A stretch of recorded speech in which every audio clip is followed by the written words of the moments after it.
दर्शकों, आप सभी का स्वागत है न्यूज़ डीएनएन की खास पेशकश एक आध्यात्मिक यात्रा Sahaj Yoga a unique discovery and gift to mankind. दर्शकों, हम उम्मीद करते हैं कि इस यात्रा में आपने ज़रूर कुछ न कुछ ऐसा पाया होगा जिससे आपको कहीं ना कहीं आध्यात्मिक सुकून और जीवन में शांति मिली हो। आइए आज इस यात्रा में हम अपने नए अतिथि जूही महाजन जी का स्वागत करते हैं, जो कि जम्मू की रहने वाली हैं, और जानते हैं क्या कुछ पाया उन्होंने सहज योग के इस रास्ते पे चलकर, और उसको पाने के बाद उनके जीवन में क्या क्या परिवर्तन आए। स्वागत है जूही महाजन जी का Sahaj Yoga a unique discovery and gift to mankind में। दर्शकों, आप सभी का स्वागत है न्यूज़ डीएनएन की खास पेशकश Sahaj Yoga a unique discovery and gift to mankind. दर्शकों, एक ऐसा आध्यात्मिक सफ़र जिसको हमने कुछ समय पहले शुरू करा और देखते ही देखते इस एक आध्यात्मिक सफ़र ने न जाने कितने लोगों को अपना हम सफ़र बना लिया। बहुत सीधा साधा सरल सा तरीका ये जानने का कि किस प्रकार हम परमात्मा से जुड़ करके एक सुखी, खुशहाल और तनाव मुक्त जीवन को प्राप्त कर सकते हैं। दर्शकों, ज़्यादा समय आपका नहीं लेंगे, बातचीत के इस सिलसिले को शुरू करते हैं। और आज हमारे इस सफ़र में, हमारी आध्यात्मिक यात्रा में हमारी मेहमान बनने जा रही हैं जम्मू की रहने वाली श्रीमती जूही महाजन जी। जूही जी, बहुत बहुत स्वागत है आपका न्यूज़ डीएनएन की इस पेशकश में। सबसे पहले दर्शकों, एक प्रश्न कि ये यात्रा शुरू कैसे? जूही जी, हम अपने दर्शकों के लिए जानना चाहते हैं कि कब आपका ये सफ़र शुरू हुआ? जब मैं कॉलेज में थी 1992 में, तो मैंने ये रियलाइजेशन ली थी।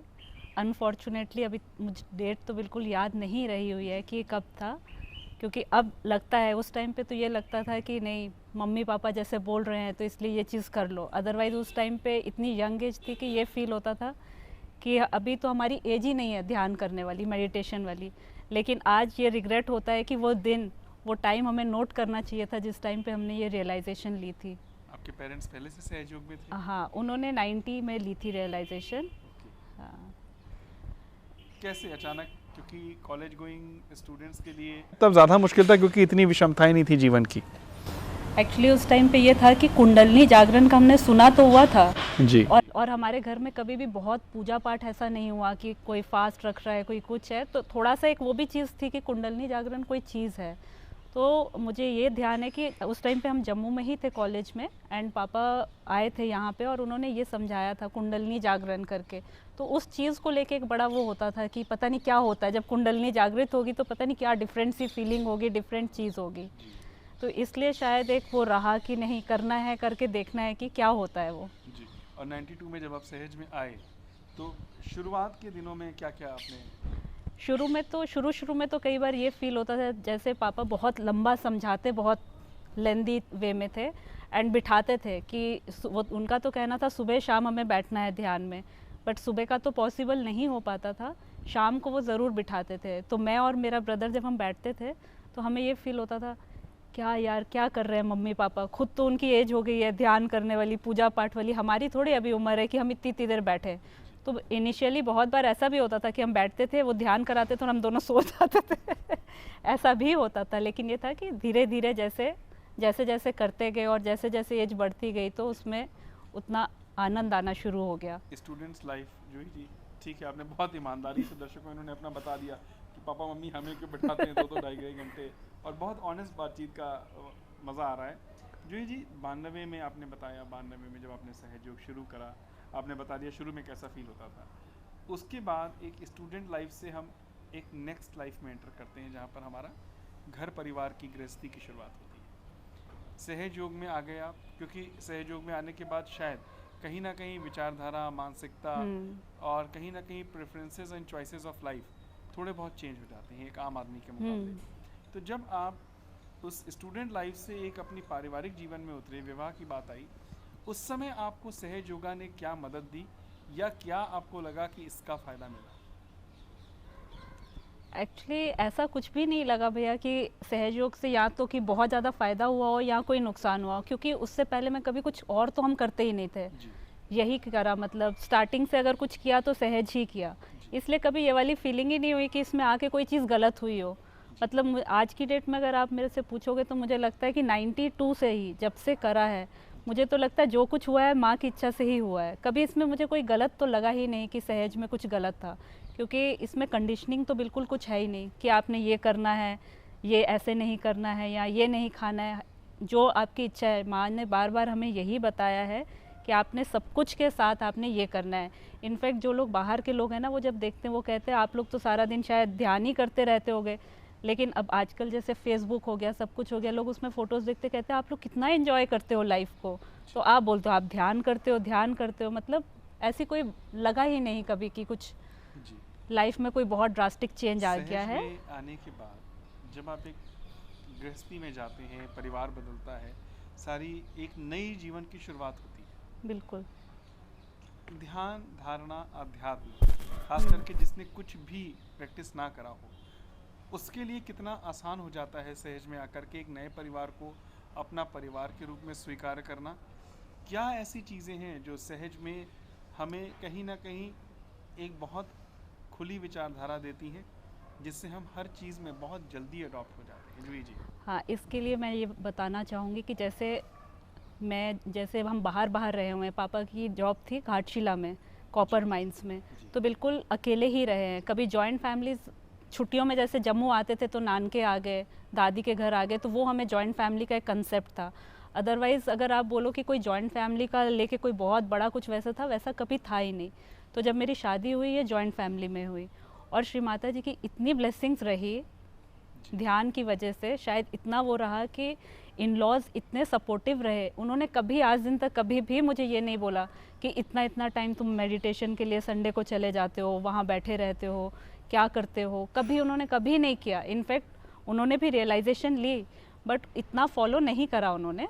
बट ये था कि उन्होंने मुझे पूरा सपोर्ट किया, कि कभी उन्होंने मना नहीं किया कि तुम क्यों जा रहे हो, क्योंकि ऑब्वियसली जब हम पूजाओं में जाते हैं, कहीं भी जाते हैं, घर से निकल के जाना होता है। इनफैक्ट मुझे लगता है इसमें रहने की वजह से मैंने तो अपनी जितने भी बड़े थे घर के, और हमारी बहुत बड़ी रही जॉइंट फैमिली, बहुत बड़ी थी, तो सभी लोगों ने टचवुड, मतलब जहाँ तक भी मैंने सुना है, सब लोग तारीफ़ ही करते थे कि इस लड़की ने बहुत अच्छे से अपने आप को उसमें एडजस्ट कर लिया। इनफैक्ट मम्मी को, तो मेरी मदर को बहुत टेंशन रहती थी कि ये तो न्यूक्लियर फैमिली से इसने जॉइंट फैमिली में कैसे जाएगी, कैसे करेगी एडजस्ट। बट उनको भी ये रहा, मतलब आज दिन तक उनको ये रहता है कि हाँ नहीं, मेरी बेटी ने बहुत अच्छे से सबके साथ एडजस्ट किया और सबके साथ अच्छे से बना के रखी, और उतना ही प्यार उनकी तरफ से मुझे मिला। जूही जी, ये तो दर्शकों बातचीत हो गई जो अपने से जुड़े हुए लोगों की बातचीत है, जो हमें धर्म, आध्यात्म शायद हम कभी महसूस नहीं करते। हम मंदिर जाते हैं, मस्जिद जाते हैं, कहीं पर भी जाते हैं, हम सिर्फ प्रार्थना करके चले आते हैं। हम कभी भी ये नहीं सोचते कि क्या हमारे अंदर आया, क्या हमने पाया, क्या उसने हमें आशीर्वाद दिए। शायद सहज योगा यहीं पर आकर के डिफरेंट हो जाता है, क्योंकि जब हम इस धर्म के, इस सत्य के रास्ते पे चलते हैं, तो उसका प्रभाव सबसे ज़्यादा हमारे साथ जुड़े हुए लोगों पर पड़ना शुरू होता है, और हम कहीं ना कहीं उसका ध्यान रखते हैं कि अगर हम इस आध्यात्म और धर्म के रास्ते पे चल रहे हैं, तो शायद वसुधैव कुटुंबकम वही एक सत्य है जिसको हमें मानना है, वही एक सफ़र है जिस पे हमने आगे चल करके पूरी दुनिया को अपने साथ जोड़ करके चलना है। बिल्कुल। कहने को बहुत छोटी सी बात जूही जी ने बताई कि 92 में सहज में आए, 94-95 में विवाह के बाद एक सामूहिक बड़े परिवार में आ गए, लेकिन उस बड़े परिवार को किस प्रकार इन्होंने समेट करके चला लिया, शायद कहीं ना कहीं जूही जी आध्यात्म बहुत बड़ा कारण रहा। बहुत बड़ा। क्योंकि अगर हम ये माने कि जब एक परिवार से आप दूसरे परिवार में जाते हैं तो बहुत सारे चेंजेस होते हैं, बिल्कुल। कहीं ना कहीं एक्सेप्टेंस होती है कुछ चीज़ों की, और कुछ चीज़ों की एक्सेप्टेंस नहीं भी हो पाती है। तो क्या आप मानती हैं कि इस ध्यान धारणा ने आपको वो संयम दिया? हाँ, मुझे तो ये लगता है कि जैसे जैसे हम जब भी ध्यान करते हैं, मेडिटेशन करते हैं, उससे हमारे अंदर एक पेशेंस का लेवल भी बहुत बढ़ जाता है। जी। इनफैक्ट जब आप जॉइंट फैमिली में, प्रॉब्लम सबसे बड़ी क्या आती है, जब आपके बच्चे होते हैं और वो छोटे होते हैं ना, तो होता क्या है कि बच्चों को कई बार आपको ज़ोर से बोलना पड़ता है, गुस्सा करना पड़ता है। लेकिन जब दादा दादी और बड़े बुजुर्ग सारे बैठे होते हैं, उनके सामने आपको बच्चों को कुछ भी ज़ोर से बोलना और कुछ करना बहुत मुश्किल हो जाता है, क्योंकि वो टॉलरेट ही नहीं कर पाते हैं कि बच्चों के ऊपर कोई ज़ोर से बोलता है। तो उस टाइम पे मुझे ये बहुत वो लगता है कि जब हम ध्यान करते हैं तो वो जो पेशेंस जो है वो श्री माता जी की तरफ से हमें आती है, हमारे अंदर आती है। और बहुत सारी जॉइंट फैमिलीज में और भी बहुत कुछ होता है, जब कई बार जैसे बिल्कुल, हमारे जब अपने परिवार घरों में बदलता भी है, होता जब है, परिवेश बदलता पेरेंट्स है। के साथ भी आप कई बार वैसा हो जाता है, जी। लेकिन वो जो पेशेंस जो है वो मुझे तो लगता है कि मेडिटेशन से बहुत आती है। जूही जी, 2 सफ़र हमने कर लिए, एक आपके स्टूडेंट लाइफ, एक उसके बाद जब आपके विवाह हुआ और आप एक सामूहिक परिवार में गई। उसके बाद एक सहज योग में आने के बाद एक 2 रोल आपने अदा कर लिए, एक बेटी का, एक पत्नी का और एक परिवार को चलाने का। बिल्कुल। उसके बाद तीसरा रोल जो सबसे इम्पोर्टेंट है हमारी लाइफ में, एक माँ का रोल। हम्म। सहज योग ने उसमें क्या रोल प्ले करा? उसमें भैया ऐसा है कि मुझे खुद को तो ये फीलिंग आज दिन तक नहीं हुई कि शायद बच्चों की कुछ ब्रिंगिंग अप इस तरह से हुई है सहज में जी। कि वो बाकी बच्चों से कुछ डिफरेंट हैं। बच्चे भी सहज में बच्चे भी सहज में ही हुए। आपके जो हस्बैंड थे वो भी सहज हाँ योग में जी, विवाह वो के भी, बाद आ हाँ गए? जी, 94 में शादी हुई एंड 95 में उन्होंने रियलाइजेशन ले लिया था। 96 में बेटा हुआ मेरा। और उस टाइम पे मम्मी मुझे बोलते थे कि मतलब ध्यान ज़रूर करना, दोनों टाइम ज़रूर करना, और ध्यान मैं करती थी उस टाइम पे। तो उसका शायद ये असर रहा कि जैसे जैसे बच्चे बड़ा मतलब जैसे चैतन्य हुआ, थोड़ा कुछ टाइम के बाद ही, उसको छोटा ही था भैया, तो उसको ना फीवर हो गया था एक बार। तो अब उसने भी, जब से होश आई उसको, तो उसने भी बंधन एंड ध्यान करते हुए ही सारी हमें सहज देखा। की हाँ, क्रियाएं देखी। एक्टिविटीज़ वो देखता था, फुट सोक हो रहा है। तो उसको फीवर था 102 103 के करीब, एंड एक दिन, पूरा दिन सुबह से रात तक उसको इतना फीवर रहा, ना मेडिसिन से नीचे आ रहा था, कुछ नहीं। तो वो बोलता बहुत बहुत देर के बाद उसने बात करना स्टार्ट करी। तो मुझे कहता है, इशारों से कहता है, मम्मा, ऐसे ऐसे कर रहा था कि फुट सोक कराओ। एंड वो उस टाइम पे इतना छोटा था भैया कि मैंने उसको गोद, मतलब ऐसे उठा के उसको मैंने खड़ा किया, और कोई 10 मिनट्स के लिए उसको मैंने फुट सोक कराया होगा। आप बिलीव नहीं करोगे, उसके बाद मैंने उसको थर्मामीटर लगाया एंड उसका फीवर बिल्कुल नहीं था, 98.4 उसमें टेम्परेचर आ रहा था। वाह। तो मतलब उसका ये था कि, और तब से आज तक ध्यान वो प्रॉपरली करे या नहीं करे, क्योंकि बच्चों का इतना ध्यान हो नहीं पाता है, और लेकिन ये ज़रूर है कि घर से बाहर निकलना है, स्कूल जाना है, एवरी टाइम बंधन ज़रूर डालना है। और उसका जो अटेंशन इतनी स्ट्रॉन्ग थी भैया कि एक बार ना दिल्ली में अर्थक्वेक आया, तो छोटा ही था, 3rd 4th की बात होगी। तो स्कूल जाने के लिए बाहर बस के लिए वेट कर रहे थे, तो कहता है, मम्मा, आज आपको पता है दिल्ली में अर्थक्वेक आया है। मैंने कहा, कैसे पता, तूने कोई न्यूज़ सुनी है? कहता, नहीं, न्यूज़ तो नहीं सुनी है, बट मुझे पता है कि अर्थक्वेक आया है। तो इतनी देर उसके दादू वॉक करके, सुबह मॉर्निंग वॉक करके आ रहे थे। तो कहता है, दादू, आपको पता है दिल्ली में अर्थक्वेक आया है, बुआ को फ़ोन करो। तो उनको भी लगा कि ऐसे ही बोल रहा है। उन्होंने जाके टीवी ऑन किया और सच में वहाँ पे न्यूज़ थी कि अर्थक्वेक आया हुआ है। जूही जी, सफ़र चलता रहता है, जो लोग इस आध्यात्मिक जीवन में नहीं हैं वो भी एक तरीके से ज़िंदगी गुजार रहे हैं और कहीं ना कहीं खुश हैं। आप क्या महसूस करती हैं? क्योंकि जब हम एक कम उम्र से इस आध्यात्म के रास्ते पे आ जाते हैं, तो एक तो सबसे बड़ा फ़ायदा ये होता है कि हम अपने जीवन को देखते हैं, बिल्कुल। ठीक है, और अपने ही साथ साथ हम उन लोगों को भी देखते हैं जो इस आध्यात्मिक यात्रा के बिना जीवन गुजार रहे हैं। खास करके जब हम अपने बच्चों के ऊपर आते हैं, तो वो शायद बहुत ज़्यादा हमारी दृष्टि तेज हो जाती है, पैनी हो जाती है, क्योंकि हम उनकी अपब्रिंगिंग पर एक एक मिनट की नज़र उसमें भी जैसे कई लोग मुझे ये बोलते थे कि आपके ना बच्चे कुछ डिफरेंट लगते हैं, बट मुझे कभी ऐसा फील नहीं हुआ। शायद शुरू से ही उस तरह की ब्रिंगिंग अप रही है, तो कभी मुझे नहीं अपने आप में कभी भी ये फीलिंग आई कि नहीं, कुछ डिफरेंट है या कुछ है। बट जब बहुत सारे लोगों ने ये चीज़ बोलना शुरू करी, जब पेरेंट टीचर मीटिंग में स्कूल जाना, टीचर्स ने बोलना शुरू करी। एक बार यहाँ पे इनको ना BSL, British school of languages में एडमिशन करवाई हुई थी। वहाँ की जो टीचर थी ना, उसका स्पेशली मुझे फ़ोन आता है कि जूही, मुझे बताना, आपके बच्चे इतने छोटे हैं, एक 3rd में था उस टाइम, एक 5th में। तो कहते कि दोनों बच्चों ने माई सेल्फ पे ऐसे लिखा हुआ है, एंड उस माई सेल्फ में दोनों का मेडिटेशन टाइम सेम था, और सुबह शाम का meditation time and foot soaking के लिए दोनों ने उसमें मेंशन किया है। तो ये क्या चीज़ है? तो उनको फिर वहाँ पे उनको मैंने बताया कि ऐसे ऐसे करती करती, हाँ, तभी उन बच्चों में डिफरेंट ही पेशेंस है। मतलब बच्चों में ऐसे पेशेंस होती नहीं है, बट बहुत ही अलग किस्म के हैं वो बच्चे। तो फील होता था, अच्छा, शायद सहज कर रहे हैं बच्चे, मेडिटेशन करते हैं, इसलिए कुछ उनमें फ़र्क है। जूही जी, आपके साथ एक बहुत सुंदर सा प्रश्न अपने दर्शकों के लिए ज़रूर जानना चाहेंगे। कॉलेज लाइफ तक विदाउट सहज योग, विदाउट कुंडलिनी जागरण एक जीवन। मेरे ख्याल से उस समय तक हम दुनिया में बहुत सारी चीज़ें देख लेते हैं, बिल्कुल। सिर्फ अनुभवी रह जाते हैं, बाकी इंसान सब कुछ सीख समझ चुका होता है। और एकाएक ये जीवन का एक नया मोड़ आना जिसमें उसी जीवन में रहते हुए एक आध्यात्मिक यात्रा की शुरुआत हो जाती है। दो कंट्रास्ट कैसे लगे? क्योंकि आपने बड़ी ईमानदारी से बताया हाँ। कि मम्मी पापा ने बोला कि ध्यान करो, इतनी देर करो, हाँ। और हमें लगता था हम क्यों करें, ये हमारी करने की उम्र नहीं है। कब ये एहसास हुआ कि ये उम्र ही ये करने की थी?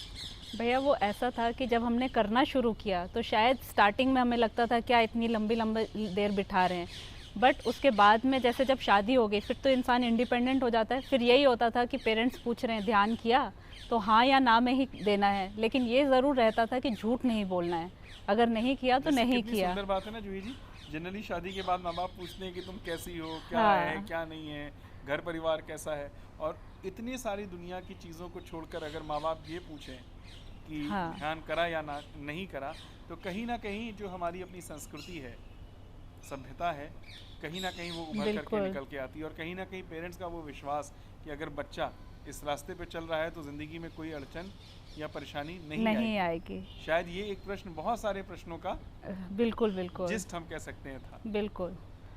उनको ये तो था ही कि इन लॉज बहुत अच्छे हैं, उसमें उनको कोई शक नहीं था। उनको यही लगता था ध्यान ज़रूर करना है, जिससे आपकी ज़िंदगी, हाँ, आपका घर परिवार सब कुछ स्मूथली चले। तो इसलिए ध्यान मतलब फिर ये हो गया था कि जैसे पहले जैसे पापा जब इनिशियली सिखाते थे तो लंबा वो होता था क्योंकि समझाते भी थे। बाद में तो जब आपको जब एक बार चीज़ समझ आ जाती देन आपको ध्यान ही करना है। फिर हमें यही था कि चलो 10 बहुत ज़्यादा देर लंबा नहीं भी बैठा जाए तो 10 मिनट्स 15 हाँ, minutes as a morning, respect, हाँ, as a respect सुबह और आपको शाम करना है। करना ही था, करते ही थे। जूही जी, सबसे बड़ा प्रश्न, आज आप जम्मू कश्मीर को 3 साल रिप्रेजेंट करके हटी हैं सहज योगा में, क्या अनुभव रहा? एक इंसान जिसने सहज योगा को सिर्फ अपने पेरेंट्स के कहने पर शुरू करा, उसके बाद अपने घर परिवार में उसको इंट्रोड्यूस करा, मैरिज के बाद धीरे धीरे प्रयास करा कि वो पूरे बिल्कुल। इन लॉज में जाए, फिर बच्चों को वो दिशा दी कि धर्म और अध्यात्म के रास्ते पर चलें, उसके बाद आपने वो दायित्व समाज के लिए निभाया। बिल्कुल। वो जो 1992 वाली जूही जी थी और जो अब 26 साल का एक लंबा सफ़र है अध्यात्म का, बिल्कुल। क्या महसूस करती हैं? बहुत सुंदर अनुभव रहे भैया ये 3 सालों में भी, कि सबसे बड़ा जो एक पॉजिटिव पॉइंट ये था कि जितनी हमारी जो जम्मू की कलेक्टिविटी है, मतलब मेरे मुंह से वर्ड निकलता था और वो उस चीज़ को पूरा करने के लिए पूरा साथ देते थे, और पूरी कलेक्टिविटी जो थी ना वो आपके साथ खड़ी होती है। मतलब अगर मैंने बोला स्कूलों में प्रोग्राम करो तो वो उनकी रिस्पॉन्सिबिलिटी थी कि किस तरह से स्कूलों का वो करना है, सब उन लोगों ने करा।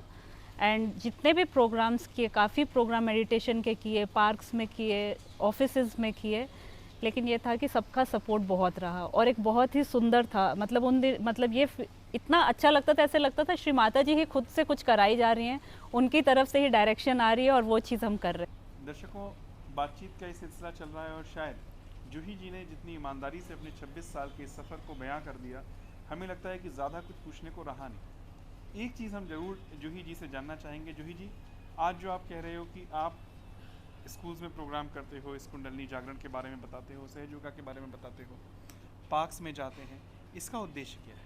क्यों सहज योग करें?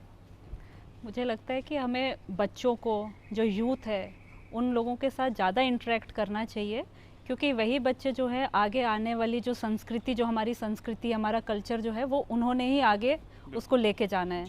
तो मुझे लगता है अगर वो बच्चे इसमें आते हैं, जैसे आजकल इतना ड्रग्स का, दारू का, नशे का इतना जो ट्रेंड एक चल पड़ा हुआ है, बच्चे उसके पीछे पीछे दौड़ रहे हैं, तो अगर उनको हम एक सही ट्रैक दें, अगर वो ये करके अगर उनकी टेंशन जो है वो कम हो सकती है। ये सब जो भी नशा करते वो टेंशन रिलीव करने के लिए ही बच्चे कर रहे हैं। अगर वो मेडिटेशन के थ्रू अगर उनको ये आराम मिल सकता है तो वो ज़रूर आएंगे इसमें।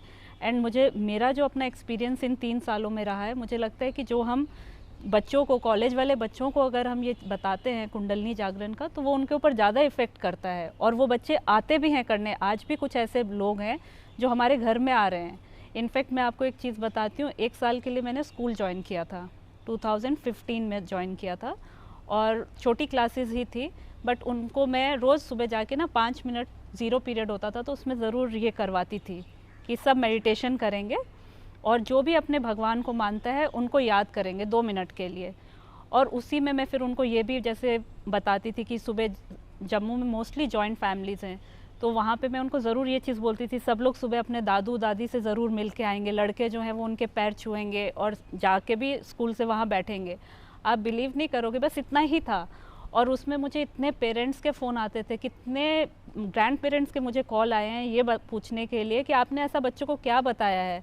आजकल जो बच्चे हमारे पास कभी नहीं बैठते तो वो आके आज हमारे पास बैठते हैं और पूछते दादू आपने चाय पीनी है। बहुत सुंदर। तो दर्शकों, हम आपके साथ एक बात ज़रूर साझा करना चाहेंगे। सहयोग की ये विशेषता है कि जो इस दरवाजे पर आ गया और कुछ समय के लिए भी टिक गया। आप विश्वास मानिए, 200 से ज़्यादा देशों में सहयोग चल रहा है, छोटे बड़े देश मिला करके। कोई भी व्यक्ति जो सहयोगा के इस पथ पर चल जाता है वो कभी भी ज़िंदगी में नशे की तरफ मुँह नहीं करता। कोई व्यसन नहीं, कोई गंदी आदतें नहीं।